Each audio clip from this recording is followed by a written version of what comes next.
members from Brakpan, SAPS, and Viandre Pretorius then pushed the man into the second bedroom and closed the door behind them. Everyone else, including myself, searched the rest of the house. In the main bedroom, the EMPD officers, unknown to me, found case dockets where the suspect is identified as a suspect in the particular crime or is otherwise mentioned. Some SAPS forensic bags, as well as a number of live ammunition rounds, was found. The other rooms contained various tools or garden tools or welding equipment.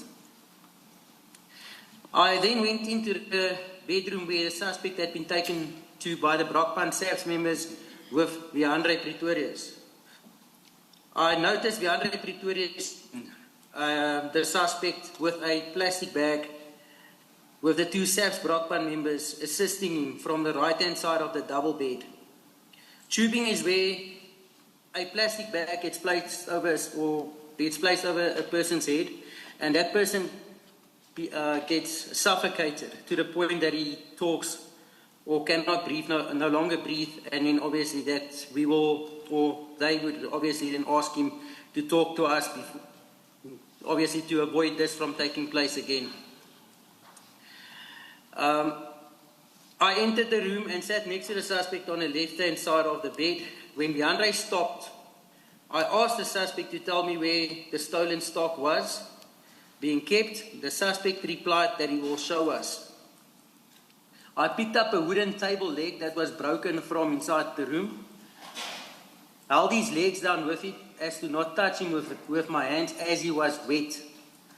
Viandre then continued tubing in with the one unknown Brakpan SAPS member, helping to hold him down, while the other was searching the drawers, etc. I got up and left the room. The other people were still searching the room. It was quite clear, or the house, my apologies, Commissioners. It was quite clear at this stage that the stock from a warehouse robbery was not in the house.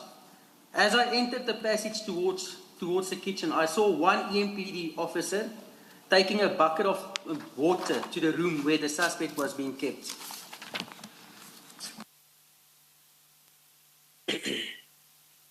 In the kitchen, I found Kershaw Lee's stalls searching the cupboards. I walked out of the house and stood on the steps. A short while later, I walked back into the kitchen and found Kershaw Lee on her phone. She ended the call and shouted for everyone to move outside into the yard and went towards the second bedroom. As I moved towards the door, I noticed two unknown Brakpan SAPS members leaving the house in haste.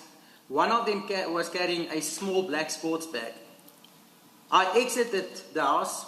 I was joined outside in the garden next to the truck by Kobus and the others.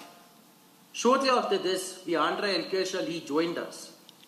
I asked whether a suspect talked, and Viandre responded that he will never ever talk again. A discussion between the law enforcement members then took place as to how to deal with the scene. Kershaw Lee tried phoning a paramedic to declare the suspect dead. Viandre approached me and informed me that he will phone General Feroz Khan to fix this.